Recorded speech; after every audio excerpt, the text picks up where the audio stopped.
마을 노인정 입구에 봄 햇살이 따뜻하게 비치는 오후, 김은숙 씨는 창가 자리에서 차를 마시고 있었습니다. 은숙 씨, 오늘도 상담 많이 하셨어요? 옆자리의 노인의 총무가 물었습니다. 네, 요즘 들어 재혼 상담이 부쩍 늘었어요. 어제도 3분이나 찾아오셨답니다. 아이고, 우리 은숙 씨는 30년 경력이니 이제 전문가시죠. 그런데 재혼은 성공하기 쉽지 않다면서요? 그렇죠. 서두르다 실패하는 경우를 너무 많이 봐왔어요. 신중한 결정이 정말 중요하답니다. 대화 중에 이영희 씨가 노인정으로 들어섰습니다. 보랏빛 실크 블라우스에 진주 목걸이까지 평소의 수수한 모습과는 달랐습니다. 어머, 영희야. 오늘은 웬일로 이렇게 차려입고 왔어? 보랏빛 블라우스가 참 잘 어울리네. 별일 없어요. 그저 기분 전환 삼아 입어봤어요. 영희 씨, 오늘 정말 아름다우십니다. 박 회장님이 바둑알을 놓다 말고 이영희 씨를 향해 미소 지었습니다. 감사합니다. 박 회장님. 이영희 씨의 볼이 붉어졌습니다. 은수가 너랑 잠깐 이야기 좀 할 수 있을까? 밖에서 이야기하고 싶은데. 그래, 정원에 가서 얘기할까? 날도 좋은데. 사실 박 회장님 때문에 할 말이 있어. 응, 나도 눈치챘어. 요즘 너희 두 분이 가까워 보이더라. 며칠 전부터 마음이 너무 복잡해서 누군가와 상담하고 싶었어. 김은숙 씨는 친구를 위해 차를 한 잔 더 따르며 말했습니다. 나한테 털어놓고 싶은 이야기가 있구나? 맞아, 박 회장님께서 최근에 나에게 특별한 제안을 하셨어. 이영희 씨의 이야기를 들으려는 찰나 옆 테이블에서 윷놀이 하던 분들의 환호성이 터졌습니다. 어머나, 여기선 이야기하기 곤란하겠네. 뒤뜰로 나가서 얘기할까? 창 밖으로 벚꽃잎이 흩날리는 것이 보였습니다. 김은숙 씨는 친구의 고민을 들어줄 준비를 하며 자리에서 일어났습니다. 오랜 상담 경험에서 우러나온 조언들이 필요할 것 같았습니다. 봄바람이 살랑이는 노인정 뒤뜰에는 막 피어난 진달래가 곱게 물들어 있었습니다. 벤치에 나란히 앉은 두 사람 앞으로 벚꽃잎이 휘날렸습니다. 영희야, 차 한 잔 더 마실래? 고마워, 은수가. 난 정말 내 조언이 필요해. 그래. 천천히 얘기해봐. 박 회장님이랑 무슨 일 있었어? 이영희 씨는 찻잔을 매만지며 한숨을 쉬었습니다. 지난 주말에 박 회장님이 우리 집에 오셨어. 민수랑 미경이도 다 만나고 가셨대. 어머, 그래서 민수는 뭐라던? 처음엔 내 행복을 위해서라면 좋다고 했지. 근데 미경이가 재산 문제를 꺼내면서 분위기가 완전히 달라졌어. 아이고, 그럴 줄 알았어. 요즘 박 회장님은 어떠시대? 그게 말이야. 며칠 전에 박 회장님 따님이 찾아왔었어. 따님이?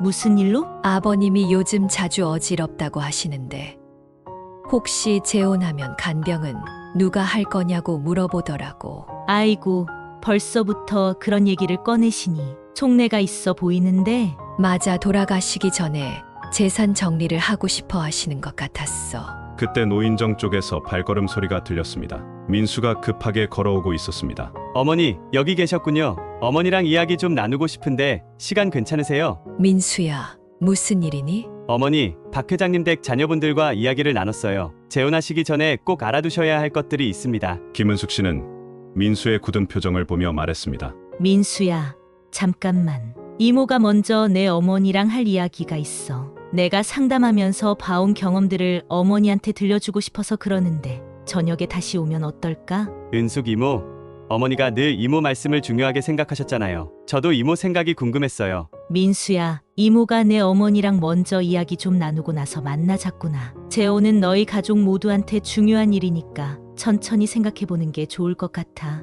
민수는 잠시 망설이다 고개를 끄덕였습니다. 알겠습니다. 그럼 저녁에 다시 찾아뵙겠습니다. 민수가 돌아간 후 이영희 씨의 한숨 소리가 깊어졌습니다. 은수가, 솔직히 말해봐. 넌 내가 어떻게 하는 게 좋다고 생각하니? 영희야, 내가 상담하면서 보았던 안타까운 사례들이 있어. 그 이야기들을 들려주고 싶구나. 특히 재혼하면 절대 안 되는 중요한 이유들이 있는데. 벚꽃잎이 두 사람 주위로 흩날렸습니다. 김은숙 씨는 이제 친구에게 자신의 오랜 경험에서 우러나온 진심 어린 조언을 시작하려 했습니다. 이 이야기는 10년 전 일이야. 김은숙 씨의 목소리가 무거워졌습니다. 봄볕이 따스한 노인정 뒤뜰에서 그녀는 오랫동안 가슴에 묻어두었던 기억을 꺼내기 시작했습니다. 그때 나는 노인복지관에서 처음 상담을 시작했어. 첫 내담자가 바로 우리 동네 사시던 송영자 씨였지. 송영자 씨, 그 양반 재혼하시고 얼마 안 되어 돌아가셨다던데. 맞아, 지금도 그 일만 생각하면 가슴이 아파. 송영자 씨는 68배 재혼을 하셨는데 그때 난 말리지 못했어. 김은숙 씨는 잠시 눈을 감았다가 떴습니다. 송영자 씨도 너처럼 처음엔 행복해 보였어. 새로 만난 분이 전직 은행장이었거든. 경제적으로 여유 있고 자녀들도 모두 성공해서 겉으로 보기엔 완벽했지. 그런데 무슨 일이 있었던 거야? 결혼하고 석 달 만에 그분이 쓰러지셨어. 뇌졸중이었지. 송영자 씨가 간병을 시작했는데 얼마 지나지 않아 그분 자녀들이 찾아왔더라고. 자녀분들이? 그래, 아버지 재산을 자신들이 관리하겠다면서 송영자 씨를 내쫓으려 했어. 계약서까지 들고 와서 위협했다더군. 결국 송영자 씨는 새벽에 짐을 싸들고 나오셨지. 이영희 씨의 얼굴이 창백해졌습니다. 그래서 어떻게 됐어? 송영자 씨는 결혼 전에 살던 집도 처분한 뒤였어. 자식들 체면 생각해서 말도 못하고 고시원을 전전하다가 결국 병원에 입원하셨지. 스트레스로 심장이 많이 약해지셨더라고. 김은숙 씨는 주머니에서 손수건을 꺼내 눈가를 닦았습니다. 내가 병원에 찾아갔을 때 하신 말씀이 아직도 잊히지 않아. 은수가, 나는 단지 저녁에 밥 먹을 때 마주 앉을 사람이 그리워서 재혼했을 뿐인데 이제는 자식들 얼굴도 못 보는 신세가 됐다. 그러시더라고. 그 이후로 난 재혼 상담을 전문적으로 공부하기 시작했어. 다른 분들은 송영자 씨처럼 되지 않게 하고 싶었거든. 봄바람이 불어오자 이영희 씨가 어깨를 움츠렸습니다. 은수가. 그런데 박 회장님은 달라 보여. 성격도 좋으시고. 영희야, 송영자 씨의 남편도 처음엔 굉장히 좋은 분이었어. 하지만 사람은 아플 때 달라져. 게다가 자식들은 더 예측하기 어려워. 그럼 난 어떻게 하는 게 좋을까? 내가 지금부터 들려줄 이야기들을 잘 들어봐. 이건 단순히 송영자 씨의 이야기가 아니라 내가 30년 동안 보아온 수많은 어르신들의 눈물과 한숨이 담긴 이야기야. 멀리서 민수의 차가 떠나는 소리가 들렸습니다. 김은숙 씨는 이제 본격적으로 재혼에 대한 7가지 경고를 시작하려 했습니다. 첫 번째로 들려줄 이야기는 경제적 문제야. 김은숙 씨는 찻잔을 다시 채우며 말을 이었습니다. 작년에 있었던 일이야. 평생 공무원으로 살다 은퇴하신 정미순 씨. 기억나니? 그분이 재혼하신 후 겪은 일을 얘기해 줄게. 아, 미순 언니. 요즘은 얼굴도 못 봤어. 그분이 재혼하시고 2달 만에 찾아오셨어. 얼굴이 헬쑥해지고 완전히 달라져 있더라고. 알고 보니 새 배우자의 빚이 무려 3억이었대. 이영애 씨가 놀라서 입을 가렸습니다. 남편분이 사업 실패로 생긴 빚을 숨기고 있었던 거야. 결혼하고 나서야 채권자들이 찾아오기 시작했대. 심지어 정미순 씨의 연금 통장까지 요구했다더라. 그런 일이 있었다니. 그것만이 아니야. 결혼 전에는 자신의 재산을 자녀들에게 나눠주고 연금으로 둘이 살면 된다고 생각하셨대. 하지만 새 배우자의 빚 때문에 자녀들에게 다시 돈을 빌리게 됐고 그러다 보니 가족 관계가 완전히 깨져버렸지. 김은숙 씨는 잠시 숨을 고르고 계속했습니다. 또 한 분 기억나? 전에 우리 복지관에 자주 오셨던 박수영 씨. 그분은 새 배우자 자녀들의 학자금 대출 보증을 섰다가 큰 낭패를 보셨어. 자녀들이 돈을 갚지 않아서 결국 본인 집까지 날리고 지금은 월세 살고 계시지. 은수가. 그런데 박 회장님은 은행장 출신이시잖아. 그런 걱정은 없지 않을까? 그게 더 위험할 수 있어. 재산이 많은 분일수록 자녀들의 상속 문제가 복잡하거든. 얼마 전 서울에서 있었던 사건 들어봤어. 재혼한 어르신이 돌아가시고 나서 전 배우자 자녀들과 현 배우자 몇 년째 소송 중이래. 두 사람 사이로 긴 침묵이 흘렀습니다. 영희야, 박 회장님이 진심으로 너를 생각해서 그러시는 건 알아. 하지만 결혼은 개인과 개인의 결합이 아니야. 두 가족의 결합이지. 특히 우리 나이에는 경제적인 문제가 더 복잡해. 그럼 난 어떻게 해야 할까? 결혼을 결심하기 전에 서로의 재산 상황을 완벽하게 파악해야 해. 숨겨진 빚은 없는지, 자녀들의 경제적 문제는 없는지, 그리고 가장 중요한 건 이런 것들을 물어보는 것 자체가 신뢰가 되지 않을 만큼 서로 신뢰가 쌓여 있어야 한다는 거야. 노인정에서 윷놀이 소리가 들려왔습니다. 김은숙 씨는 한숨을 쉬며 말을 이었습니다. 정미순 씨는 결혼하기 전에 이런 말씀을 하셨어. 나이 들어 혼자 사는 게 무서워서 서두른 게 실수였다고. 영희야, 불안한 마음에 서두르다가 더 큰 불행을 자초하지 않았으면 좋겠어. 이영희 씨의 얼굴에 깊은 고민의 그림자가 드리워졌습니다. 두 번째로 들려줄 이야기는 더욱 현실적인 문제야. 김은숙 씨는 벤치에서 자세를 고쳐 앉으며 말을 이어갔습니다. 지난해 우리 복지관에서 만난 최옥순 씨 기억나? 재혼하시고 6개월 만에 남편분이 뇌경색으로 쓰러지셨어. 그때부터 시작된 고통을 들려줄게. 아, 맞아. 그분 요즘 뵙질 못했네. 최옥순 씨는 결혼 전에 건강검진 결과도 확인하고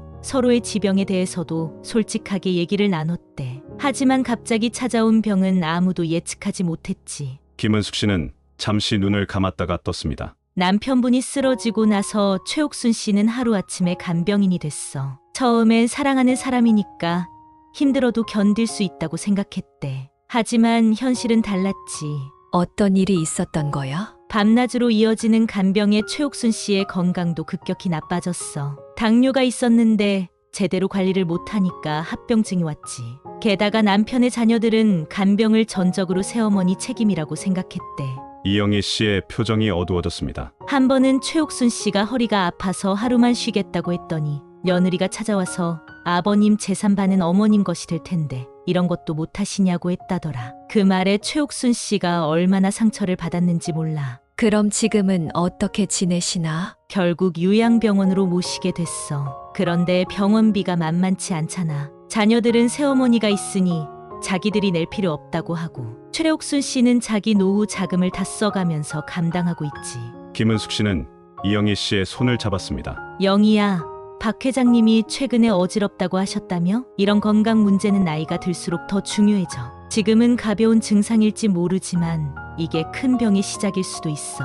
맞아, 박 회장님 따님이 그 얘기를 꺼냈을 때 마음이 무거워졌어. 자녀분들이 벌써부터 간병 문제를 거론하는 건 앞으로 일어날 수 있는 상황에 대해 이미 걱정하고 계신 거야. 결혼하고 나서 이런 일이 생기면 모든 책임이 배우자에게 돌아가게 될 거야. 봄바람이 불어오자 두 사람은 저절로 어깨를 맞댔습니다. 우리가 젊었을 때는 몰랐지. 나이 들어 누군가를 간병한다는 게 얼마나 힘든 일인지. 육체적인 고통도 문제지만 정신적인 스트레스는 더 견디기 어려워. 특히 재혼 가정에서는 그 부담이 몇 배가 된다고 봐야 해. 노인정에서 누군가 부르는 소리가 들렸지만 두 사람은 쉽게 자리에서 일어날 수 없었습니다. 은수가, 그런데 이런 생각해보면 평생 혼자 사는 것도 무서워. 그 마음 이해하지만 두려운 마음에 서두르다가 더 큰 고통을 겪을 수 있어. 재혼을 결심하기 전에 최악의 상황까지 생각하고 준비해야 한다는 거야. 세 번째 이야기는 가장 가슴 아픈 거야. 김은숙 씨는 잠시 하늘을 보며 말을 이었습니다. 3년 전 우리 복지관에서 만난 이연숙 씨 기억나? 평생을 교직에 몸담으셨던 분.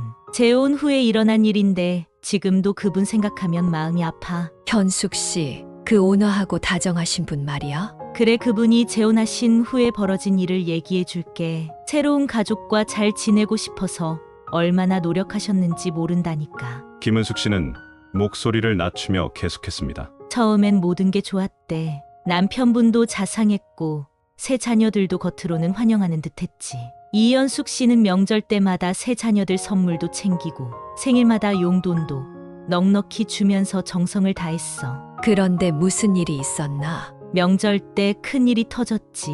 이연숙 씨의 친자녀들이 차례를 지내러 왔는데 남편의 자녀들과 제사 방식을 두고 크게 다퉜대.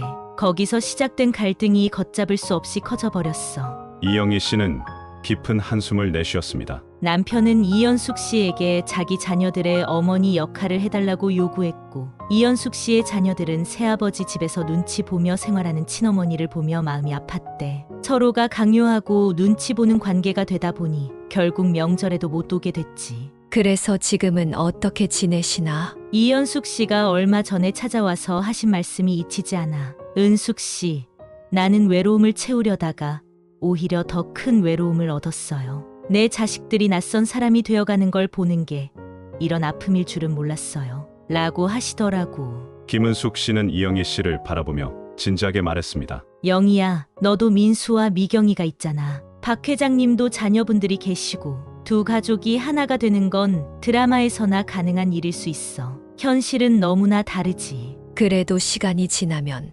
서로 이해하게 되지 않을까. 이연숙 씨도 그렇게 생각했대. 하지만 시간이 지날수록 갈등은 더 깊어졌어. 특히 재산 문제가 얽히면서 돌이킬 수 없는 상황이 됐지.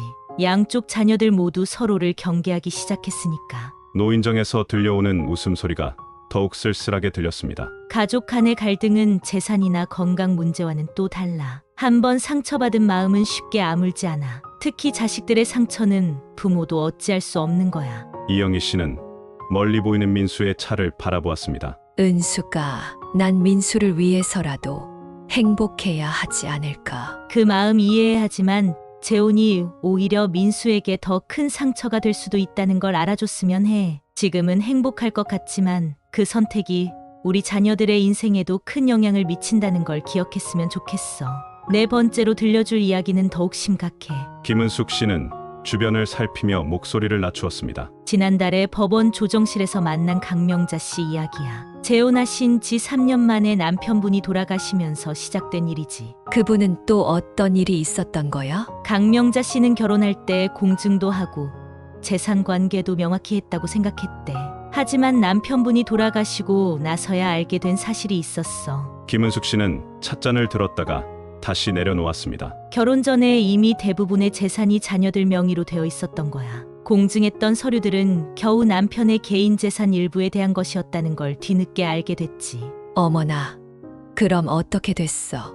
강명자 씨는 3년 동안 남편 병간호를 하면서 자신의 재산까지 다 써버렸는데 정작 남은 재산은 거의 없더래. 심지어 살고 있는 집도 이미 자녀들 명의였다는 거야. 이영희 씨의 얼굴이 하얗게 변했습니다. 더 안타까운 건 병간호하면서 들어간 비용도 전혀 인정받지 못했다는 거야. 자녀들은 그건 배우자로서 당연한 의무라고만 하더래. 그런 법이 어디 있어? 법적인 문제는 한번 꼬이기 시작하면 풀기가 너무 어려워. 특히 재혼한 노인들의 재산 문제는 더 복잡하대. 서로의 입장 차이도 크고 자녀들과의 관계도 얽히게 되니까. 은수가 박 회장님은 법적인 거 잘 아실 것 같은데. 그게 더 걱정이야. 법을 잘 아는 분일수록 재산 보호에 더 신경 쓰실 거야. 너는 그분의 진짜 재산이 얼마인지 어떻게 관리되고 있는지 알고 있니? 이영희 씨는 말문이 막힌 듯 잠시 침묵했습니다. 법적인 문제는 한번 잘못되면 돌이킬 수 없어. 강명자 씨는 지금 우울증 약을 먹으면서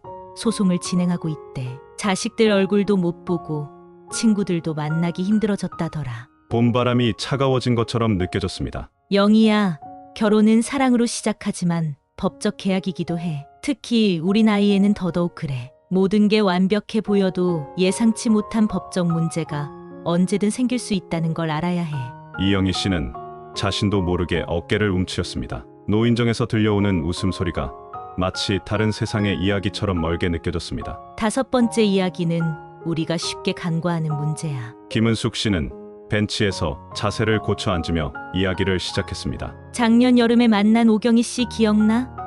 평생 국어 선생님으로 지내신 분. 그분이 겪은 일이 참 안타까웠어. 그 단아하고 지적이신 분. 맞아, 오경희 씨는 재혼 전에 남편 될 분과 1년 넘게 만나면서 대화도 많이 나누고 서로를 충분히 이해했다고 생각했대. 두 분 다 교육자 출신이라 더 잘 맞을 거라 믿었지. 그런데 같이 살기 시작하면서 문제가 하나둘 드러나기 시작했어. 남편분은 매사에 지시하듯 말씀하시고 자기 방식만 고집하셨대. 40년 넘게 혼자 살면서 굳어진 습관이었던 거지. 그래도 서로 양보하면서 맞춰가면 되지 않을까. 그게 말처럼 쉽지 않았나 봐. 예를 들어 반찬 하나를 놓더라도 방향이며 간이며 전부 지적하셨대. 오경희 씨는 처음엔 맞추려 노력했지만 점점 자존심이 상하기 시작했어. 이영희 씨는 고개를 끄덕이며 듣고 있었습니다. 식사 시간도 문제였대. 오경희 씨는 평생 아침 일찍 일어나 든든히 챙겨 먹는 습관이 있었는데 남편분은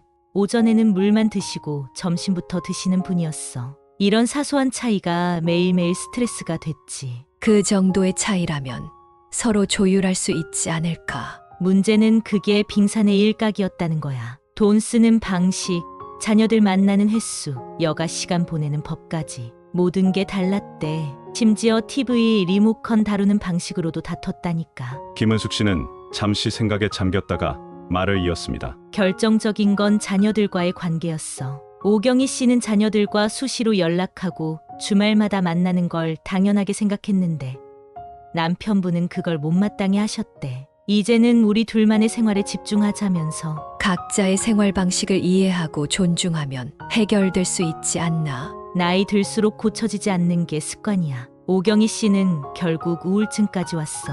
평생 존경받는 교육자로 살아온 분이 매일 아침 자신의 모든 행동을 지적받는다고 생각해봐. 바람에 벚꽃잎이 날아와 두 사람 앞에 떨어졌습니다. 결혼 1년 만에 별거를 시작했대.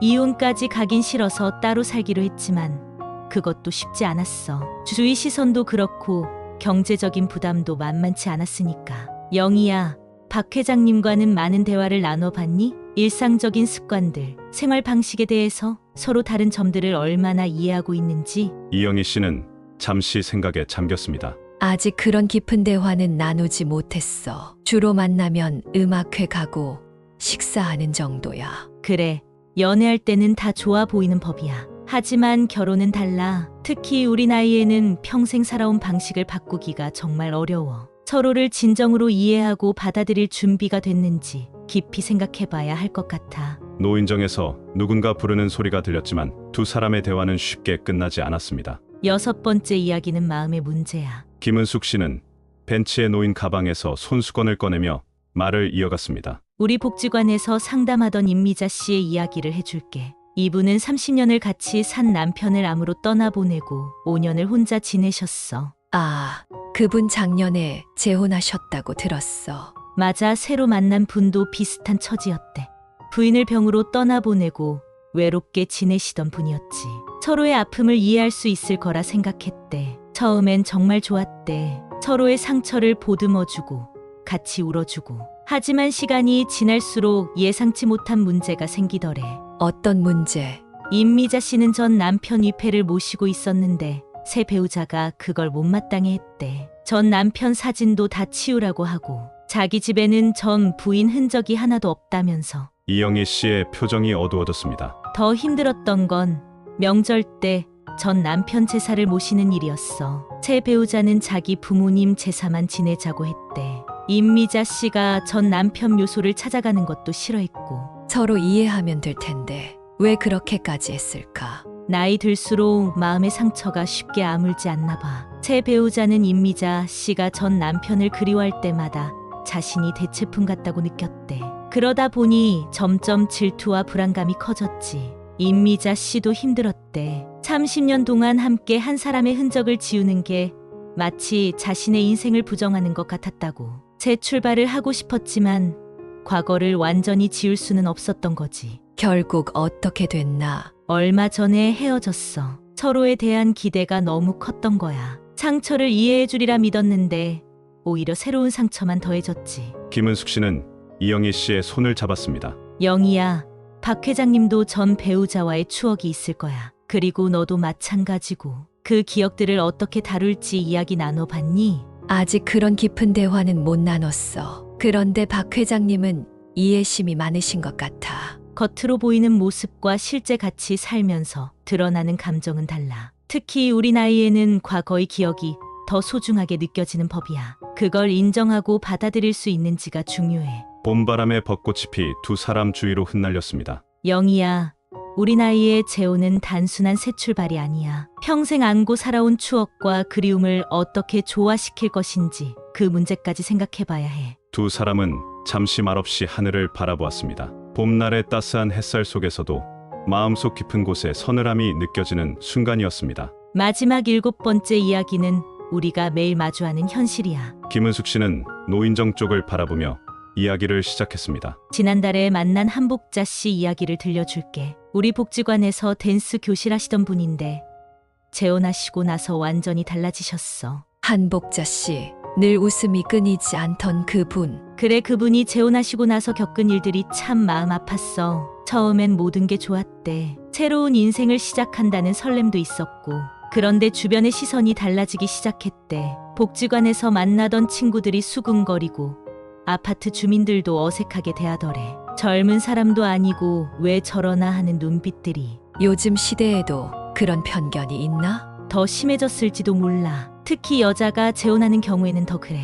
한복자 씨는 교회도 다니셨는데 교회 사람들의 시선이 제일 힘들었대. 마치 죄를 지은 것처럼 대하더래. 이영희 씨의 얼굴이 굳어졌습니다. 자녀들 친구, 부모들의 태도도 변했대. 손주들 학부모 모임에 가면 어색한 침묵이 흐르고 대화에서 자연스레 제외되더래. 재혼한 할머니라는 꼬리표가 늘 따라다녔지. 하지만 그건 너무 불공평해. 개인의 선택인데. 맞아. 하지만 현실은 달라. 한복자 씨는 결국 우울증 약을 먹기 시작했어. 늘 활기찼던 분이 집에서 나오기도 힘들어 하시더라고. 새 배우자분도 스트레스를 많이 받으셨대. 김은숙 씨는 멀리 보이는 노인정 사람들을 바라보았습니다. 특히 손주들이 할머니를 피하기 시작했을 때가 제일 힘들었대. 다른 아이들이 놀린다고.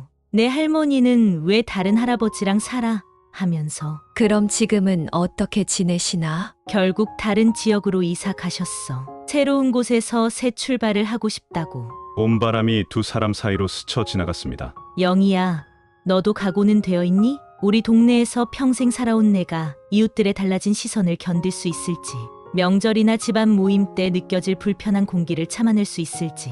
은수가, 난 그런 시선 신경 안 쓰려고 해. 쉽지 않을 거야. 한복자 씨도 처음엔 그렇게 생각했대.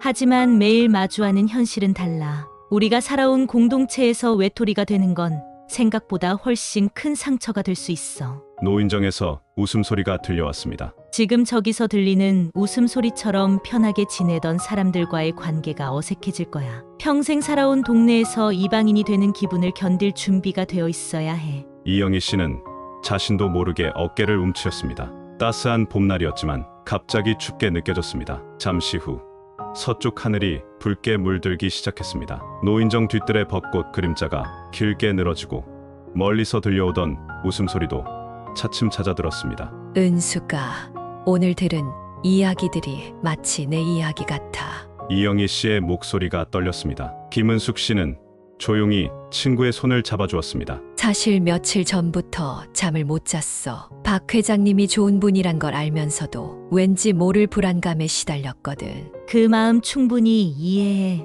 아까 민수가 왔다 갔잖아. 어제는 미경이가 찾아왔었어. 처음으로 조심스럽게 자기 생각을 말하더라고. 엄마, 제발 깊이 생각해 주세요 하면서. 김은숙 씨는 고개를 끄덕이며 들었습니다. 뒤뜰 너머로 해가 저물어가고 있었고 노을빛이 두 사람의 얼굴을 붉게 물들였습니다. 지난밤에는 돌아가신 당신 꿈을 꿨어. 꿈에서 당신이 우리 부부의 옛날 사진을 보고 계시더라고. 그러다 문득 깨어나니 가슴이 너무 아팠어. 이영희 씨의 눈가에 눈물이 맺혔습니다. 박 회장님은 정말 좋은 분이야. 하지만 오늘 은숙이가 해준 이야기들을 들으니 내가 너무 단순하게 생각했던 것 같아. 재혼이 새로운 시작이 아니라 또 다른 인생의 큰 시험일 수도 있겠다는 생각이 드네. 영희야, 넌 현명한 사람이야. 내가 이렇게 깊이 생각하고 있다는 게 참 다행이야. 은수가, 솔직히 말해서 난 외로움이 제일 두려웠어. 하지만 지금 생각해보니 재혼 후에 겪을 수 있는 외로움이 더 무서울 것 같아. 멀리서 민수의 차가 다시 노인정으로 들어서는 것이 보였습니다. 아들과 며느리, 손주들과의 관계가 어색해질까봐, 평생 살아온 이 동네에서 이방인이 될까봐, 그리고 무엇보다 돌아가신 당신과의 추억이 흐려질까봐 두려워. 그래, 그 마음 잘 알아. 인생의 중요한 결정은 늘 두렵고 어려운 법이야. 이영희 씨는 천천히 자리에서 일어났습니다. 노을빛에 물든 하늘이 유난히 아름다웠습니다. 이제 민수를 만나봐야겠어. 어머니의 행복을 걱정하는 아들의 마음도 이해해주고 싶어. 그래, 그게 좋겠다. 가족의 걱정도 결국은 다 사랑에서 시작된 거니까. 두 사람은 천천히 걸음을 옮겼습니다. 봄날의 저녁 공기가 상큼하게 느껴졌습니다. 은수가, 오늘 이야기는 평생 잊지 못할 것 같아. 나한테 참 좋은 친구가 있어서 다행이야. 김은숙 씨는 미소를 지으며 친구의 어깨를 감쌌습니다. 때로는 인생에서 가장 현명한 선택이 천재의 삶을 지키는 것일 수도 있다는 걸 두 사람은 마음속 깊이 느끼고 있었습니다. 한 달 후, 노인정의 풍경은 여전히 평화로웠습니다. 김은숙 씨는 이영희 씨와 함께 노인정 화단에 봄꽃을 심고 있었습니다. 영희야, 요즘 얼굴색이 많이 좋아졌네. 그래, 마음이 편해지니까 잠도 잘 오고 입맛도 돌아왔어. 두 사람은 꽃밭 앞에 놓인 평상에 나란히 앉았습니다. 오늘 심은 꽃들이 봄볕을 받아 반짝였습니다. 박 회장님께는 잘 말씀드렸어. 서로를 존중하는 좋은 친구로 지내자고. 다행히 이해해 주셨어. 그래, 그게 좋은 결정이었을 거야. 맞아, 오히려 지금은 더 편안하게 대화를 나눌 수 있게 됐어. 어제는 같이 음악회도 다녀왔어. 김은숙 씨는 흐뭇한 미소를 지었습니다. 민수도 많이 좋아하더라고. 요즘은 주말마다 손주들 데리고 와서 같이 시간을 보내. 미경이도 전보다 더 자주 들르고. 그럼 박 회장님과는 어떻게 지내시는데? 이제는 서로 부담 없는 친구가 됐어. 가끔 노인정에서 바둑도 두고 같이 산책도 하고. 그게 더 자연스럽더라고. 멀리서 아이들의 웃음소리가 들렸습니다. 민수의 아이들이 노인정으로 뛰어오고 있었습니다. 할머니, 오늘은 무슨 간식 만들어요? 오늘은 할머니가 수제떡 만들어놨지. 은숙 이모랑 같이 만든 거야. 아이들은 신이 나서 노인정 안으로 뛰어들어갔습니다. 은숙아, 그동안 혼자 산다는 게 외롭고 두려웠는데 이제는 달라. 내 삶이 이렇게 풍성하다는 걸 새삼 깨닫게 됐어. 그래, 나도 그랬어. 혼자여도 충분히 행복할 수 있다는 걸 알게 되는데 시간이 좀 걸렸지. 이영애 씨는 앞치마를 매만지며 일어섰습니다. 이제 복지관 서예교실도 다시 다니기 시작했어. 다음 달에는 손주들이랑 여행도 가기로 했고, 내 나이에도 새로운 취미를 가질 수 있다는 게 신기해. 그래, 인생은 늘 새로운 기회로 가득한 거야. 노인정 안에서 아이들이 다시 불렀습니다. 할머니, 은숙 할머니도 같이 오세요. 두 사람은 마주보며 웃었습니다. 봄날의 햇살이 더욱 따스하게 느껴졌습니다. 은숙아, 정말 고마워. 덕분에 내가 진정으로 원하는 게 뭔지 알게 됐어요. 혼자라고 해서 외롭지 않아. 이렇게 좋은 친구와 가족이 있는데 뭐가 부족하겠어. 그래, 우리 앞으로도 이렇게 서로의 든든한 친구로 지내자. 두 사람은 노인정으로 향했습니다. 화단에 심은 꽃들이 봄바람에 살랑거렸고 이것이야말로 진정한 행복이라는 걸 두 사람은 마음속 깊이 느끼고 있었습니다. 홀로 있어도 외롭지 않은 스스로 만들어가는 풍요로운 노후의 모습이었습니다. 노년의 재혼을 고민하는 많은 분들은 외로움을 피하기 위해 서두르는 경우가 많습니다. 하지만 때로는 홀로 있는 삶이 더 풍요롭고 평화로울 수 있습니다. 가족과 친구들과의 관계를 소중히 하며 현재의 일상에서 행복을 찾는 것이 진정한 행복의 시작일 수 있습니다. 인생의 중요한 결정은 감정이 아닌 신중한 판단이 필요합니다. 현재 우리가 가진 것들의 소중함을 되돌아보고 깊이 생각하는 시간을 가져야 합니다. 특히 오랜 세월 쌓아온 가족관계와 친구와의 우정은 무엇과도 바꿀 수 없는 소중한 가치입니다. 나이가 들었다고 해서 새로운 행복을 찾을 수 없는 것은 아닙니다. 오히려 홀로서기를 통해 더 주체적이고 당당한 삶을 살 수 있습니다. 자신의 삶을 스스로 이끌어가며 찾는 행복이야말로 가장 견고하고 아름다운 것임을 기억해야 합니다. 우리의 삶에서 진정으로 소중한 것이 무엇인지, 그리고 현재 우리가 가진 행복의 가치가 얼마나 큰지를 돌아보게 합니다. 때로는 새로운 도전보다 현재의 평화로운 일상을 지키는 것이 더 큰 행복을 가져다 줄 수 있습니다. 노년의 삶은 결코 외롭고 쓸쓸한 것이 아닙니다. 가족과 친구들과 함께하는 일상의 작은 기쁨들, 스스로 만들어가는 취미 생활, 그리고 무엇보다 자신의 삶에 대한 당당한 자부심이야말로 진정한 행복의 열쇠가 될 것입니다.